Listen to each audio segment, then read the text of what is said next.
अस्सलाम वालेकुम class. I am Saba Nawaz. Welcome back to my YouTube channel educate yourself. कल हमने पिछले वीडियो में हमने दो टॉपिक कवर किए थे क्लासेस के, एक बैक्टीरिया और एक अल्जाई। और आज हम पढ़ने वाले हैं रिमेनिंग जो तीन रहते हैं, remaining three, fungi, plants and animals. Fungi क्या है? They are mostly multicellular with modified cell wall and nucleus. अब हमने कल पढ़ा था कि एक सेल में सेल वॉल भी होती है और न्यूक्लियस भी होता है, किसी में सही से बनी हुई होती है, किसी में नहीं बनी हुई होती हैं। तो फंजाई में दोनों चीज़ें होती हैं, सेल वॉल भी पाई जाती है और न्यूक्लियस भी पाया जाता है।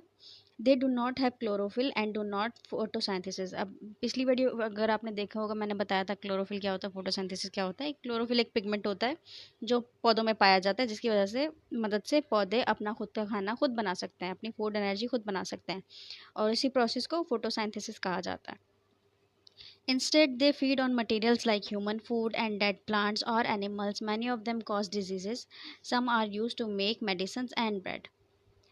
वो अपना खाना खुद नहीं बनाते, पर वो जो है जैसे कि ह्यूमंस खाना खाते हैं, किसी फल फ्रूट खा लिए या सब्ज़ी को किसी को खा लिया उन्होंने, या फिर प्लांट्स में से अपना खाना ले लेते हैं, या फिर डेड एनिमल्स खा लेते हैं ये लोग, ये चीज़ें।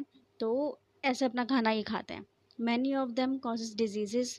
काफ़ी सारे फंजाई जो हैं वो डिजीज़ भी पैदा करते हैं, बीमारियां पैदा करते हैं, बट कुछ जो है मेडिसिन बनाने में भी काम आते हैं, मेडिकल में यूज़ आते हैं, और ब्रेड वगैरह बनाने में काम आता है। जैसे हमने लास्ट पढ़ा था बैक्टीरियाज, वो योगर्ट बनाने में काम आ रहा था।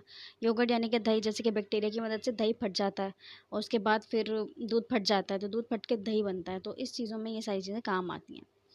प्लांट मैं उतना ही पढ़ा रही हूँ जितना आपकी बुक में बताया गया है। डिटेल में जाऊँगी तो आप भी कन्फ्यूज़ हो जाएंगे। मल्टी सेल्यूलर ऑर्गेनिज्म होते हैं। देखिए, यूनिसेल्यूलर दो तरह के होते हैं, एक यूनिसेल्यूलर और एक मल्टी सेल्यूलर। यूनिसेल्यूलर वो होते हैं जिसमें कि एक सेल पाया जाए, जो एक सेल वाले हों, जो छोटे से हों, माइक्रोस्कोप से देखे जाएँ। मल्टी सेल्यूलर वो होते हैं जो बड़े हों, एक से ज़्यादा सेल वाले हों, जैसे कि प्लांट। प्लांट बड़ा है, हमें आँख से दिखता है आराम से, तो ये मल्टी सेल्यूलर ऑर्गेनिज्म है। यहाँ पे ब्रैकेट में लिखा हुआ भी है many celled with modified cell wall and nucleus. इसमें भी पूरे अच्छे तरीके से बने हुए होते हैं सेल वॉल और न्यूक्लियस।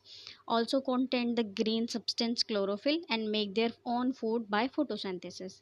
अब देखिए, फंजाई नहीं कर रहा था, अल्जाई फोटोसिंथेसिस करता है, जो हमने पीछे पढ़ा था। अब प्लांट भी फोटोसिंथेसिस करता है, क्योंकि प्लांट अपना खाना खुद बनाता है सूरज की मदद से।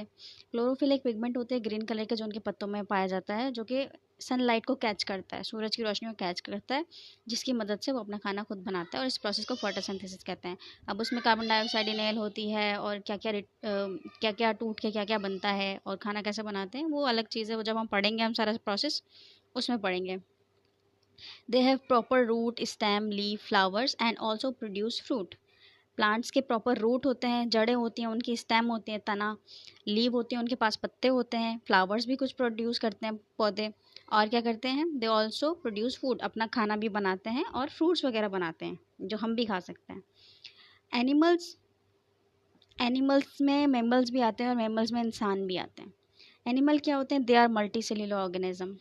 ये वो ठीक है, वो तो देखने से पता चलता है कि मल्टी सेल्यूलर ऑर्गेनिज्म है, बहुत सारे सेल से बने होंगे तभी इतने बड़े नज़र आते हैं। With modified nucleus but do not have cell wall. अब ये नोट करें आप, प्लांट में सेल वॉल होती है। हम मोस्टली प्लांट और एनिमल को ही कंपेयर करेंगे जब आगे पढ़ेंगे। प्लांट में सेल वॉल होती है, न्यूक्लियस होता है, पर एनिमल सेल में सिर्फ न्यूक्लियस होता है अच्छे से बना हुआ, सेल वॉल नहीं होती। सेल तो होता है बट सेल वॉल नहीं होती। They do not make their own food. अब जो एनिमल्स हैं वो अपना खुद का खाना नहीं बना सकते, ठीक है। Their own food on other organism and usually movement, make their own food, feed on other organisms and usually move around। दूसरे ऑर्गेनिजम्स पे फीड करते हैं, यानी कि दूसरे ऑर्गेनिजम्स को खा सकते हैं, जैसे कि हम लोग बीफ, मटन, चिकन वगैरह, ये चीज़ें, ये दूसरे जानदार ही होते हैं ना जिनको हम खाते हैं। और जैसे कि पौधे वगैरह और ये सारी चीज़ हम खाते हैं, तो हम दूसरे ऑर्गेनिजम्स पे फीड करते हैं, और हम इधर उधर मूव भी कर सकते हैं, जो कि प्लांट नहीं कर सकता। They are classified in vertebrates and invertebrates. अब एनिमल को दो चीज़ों में क्लासीफाई किया गया है। एनिमल के लिए दो क्लासेस बनाई गई हैं, क्या? Vertebrate, invertebrate. वर्टिब्रेट वो होते हैं जो रीढ़ की हड्डी रखते हैं, जो हमारी बैकबोन होती है पीठ में, जो वो रखते हैं वो वर्टिब्रेट कहलाते हैं, और जो वो नहीं रखते, जिनके पास नहीं होती रीढ़ की हड्डी, वो इनवर्टिब्रेट्स कहलाते हैं। ये हमारा नेक्स्ट टॉपिक है, ठीक। तो हमारा अगला टॉपिक है अब classification and characteristics of animals. Classification and characteristics of animals. Living thing में हमने पढ़ा था कि 5 क्लासेस में डाला गया है। एनिमल्स के बारे में हम पहले पढ़ेंगे, ठीक है। यहाँ से शुरू करते हैं। Differentiate between vertebrates and invertebrates according to the key characters. कुछ कैरेक्टर्स के हिसाब से डिफ्रेंशिएट करें कि क्या क्या अलग अलग चीज़ें हैं वर्टिब्रेट्स में और इनवर्टिब्रेट्स में। मैंने बताया था आपको वर्टिब्रेट क्या, रीढ़ की हड्डी रखने वाले जानवर, और इनवर्टिब्रेट्स क्या, बिना रीढ़ की हड्डी रखने वाले जानवर। ये वर्ड आप बार बार पढ़ेंगे। All the animals on the earth form a kingdom called animal kingdom. सारे जो जानवर हैं ज़मीन पर एक ही किंगडम में पाए जाते हैं, क्योंकि सबके अलग अलग बनाए हुए हैं, तो जानवरों को किस में रखा हुआ है, एनिमल किंगडम में रखा हुआ है।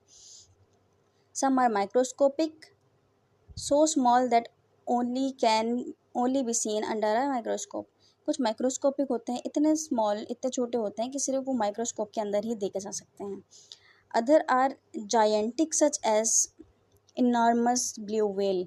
पर कुछ जो होते हैं एनिमल्स, मेमल्स में आते हैं, वो बहुत बड़े होते हैं, जैसे कि ब्लू व्हेल। ब्लू व्हेल दुनिया का सबसे बड़ा मेमल है, ठीक है। Which part of your body helps you to stand tall और सिट अप स्ट्रेट। कह रहे हैं कि आपकी बॉडी का कौन सा पार्ट है जो आपको खड़े रहने में या सीधा बैठने में मदद करता है। It is your back bone. वो होती है आपकी बैक बोन, रीढ़ की हड्डी होती है। You are member of a large group of animal that all have backbone. हम उस एनिमल के ग्रुप के मेंबर्स हैं, किंगडम एनिमलिया में हम लोग भी आते हैं ना, मैमल्स कहलाते हैं, जिसके पास बैकबोन होती है। Animal with backbone are called vertebrates. वो तमाम जानवर जिनके पास बैकबोन होती है यानी कि रीढ़ की हड्डी होती है, वो वर्टिब्रेट कहलाते हैं। जैसे कि फिशेस हो गई, फिश हो गई, एम्फीबियंस हो गए, रेप्टाइल्स हो गए, bird and mammals are all vertebrate, ठीक है। ये सारी क्लास हम आगे पढ़ेंगे। फिश यानी कि मछली, एम्फीबियंस में आप पढ़ सकते हैं मेंढक वगैरह के बारे में। रेप्टाइल्स मतलब रेंगने वाले जानवर, क्रोकोडाइल हो गए, जैसे कि बर्ड, परिंदे, मैमल्स, और मैमल्स में इंसान भी आ जाते हैं, ठीक है।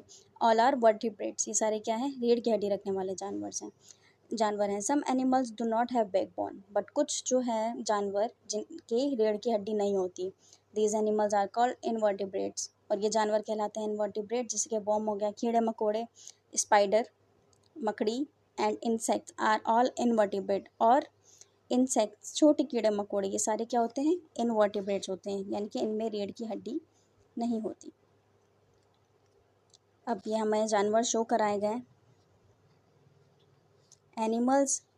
ये देखें, दरअसल ये जो टिक लगे हुए हैं, मैं पहले भी ये वीडियो बना चुकी हूँ, बट वो वीडियो में थोड़ा मसला हो गया था, इसलिए। एनिमल्स के दो कैटेगरीज हैं, वर्टिब्रेट। वर्टिब्रेट क्या करते हैं, with backbone, invertebrates without backbone, जिसमें रीढ़ की हड्डी नहीं होती। जैसे कि फिश, इसमें होती है रीढ़ की हड्डी। एम्फीबियंस में मेंढक आ गया, उसमें होती है रीढ़ की हड्डी। रेप्टाइल्स में स्नेक आ गया, रेंगने वाला जानवर, उसमें भी होती है। चूज़ा आ गया एनिमल्स में, और कैट, इन सब में क्या होती है, रीढ़ की हड्डी होती है। इनवर्टिब्रेट्स जिनमें रीढ़ की हड्डी नहीं होती, ये अर्थवॉर्म आ गया, जेलीफिश में नहीं होती, ऑक्टोपस में नहीं होती, क्रैब में नहीं होती, केकड़े में रीढ़ की हड्डी नहीं होती, और बटरफ्लाई में रीढ़ की हड्डी नहीं होती। चलिए अब यहाँ देखते हैं अनस्क्रैम्बल्ड वर्ड हमें क्या दिया गया है, LOZ। अनस्क्रैम्बल्ड वर्ड मतलब एक लव ऐसे है, ये एक टर्म है जिसके आपको स्पेलिंग्स उल्टे नीचे, उल्टे आगे पीछे करके दिए होते हैं, ठीक है। हिंट क्या दी गई है, the scientific study of animal. Scientific study of animals यानी कि जानवरों को साइंटिफिकली पढ़ना क्या कहलाता है, जूलॉजी कहलाता है। ये वर्ड क्या है, जूलॉजी, ZOOLOGY। अब मैं एक चीज़ छोड़ के आई हूँ, ये वाली जो साइड में लिखे हुए हैं, एनिमल्स नॉन हाउ, ये क्योंकि कुछ भी छूट जाए मुझसे तो वो नहीं होता, ऐसा लगता है कि मैंने समझाया नहीं सही से, और आप लोगों को भी कुछ समझ ना आए या मुझे कुछ छूट जाए तो आप लोग कमेंट्स में मुझे बता सकते हैं या मुझसे पूछ सकते हैं।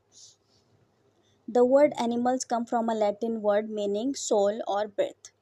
जो एनिमल का वर्ड है एक लातीनी ज़बान का लफ्ज़ है जिसका मतलब होता है सोल यानी कि रूह, और ब्रेथ मतलब सांस लेना। There are more than 30,000 kind of fishes. कह रहे हैं कि ज़मीन पानी में 30,000 से ज़्यादा किस्म की मछलियाँ पाई जाती हैं। किस्म 30,000 से ज़्यादा नहीं, 30,000 से ज़्यादा किस्म की मछलियाँ पाई जाती हैं। There are over 9,000 kind of birds. और 9,000 किस्म के बर्ड्स पाए जाते हैं। There are over 8 lakh kind of insect. 8 lakh तरह के इंसेक्ट, कीड़े मकोड़े पाए जाते हैं, ठीक है। अब ये हमने पढ़ लिया, इसमें कोई और कुछ और नहीं है समझाने का, बस इनवर्टिब्रेट्स और वर्टिब्रेट्स, रीढ़ की हड्डी, बिना रीढ़ की हड्डी वाले जानवर का बताना था। आगे है वर्टिब्रेट्स। अब ये थोड़ा समझा के पढ़ाऊँगी मैं आपको सही से। जैसे मैंने बोला कि ऊपर एग्जांपल्स दी गई थी, वो डिटेल में हमें पढ़ाया गया था, वो सारा ये है, ठीक है? सारी क्लासेस हैं और ये जो मैं वर्टिब्रेट और इनवर्टिब्रेट के बारे में जो डिटेल्स हैं, ये इंशाल्लाह हम अगली वीडियो में कवर करेंगे। आपको जो नहीं समझ आया हो आप कमेंट करके पूछिए। वीडियो अच्छी लगी हो तो लाइक कीजिए, अपने फ्रेंड्स के साथ शेयर कीजिए, सब्सक्राइब करना नहीं भूलिएगा। अपना ख़्याल रखिएगा। अल्लाह हाफ़िज़।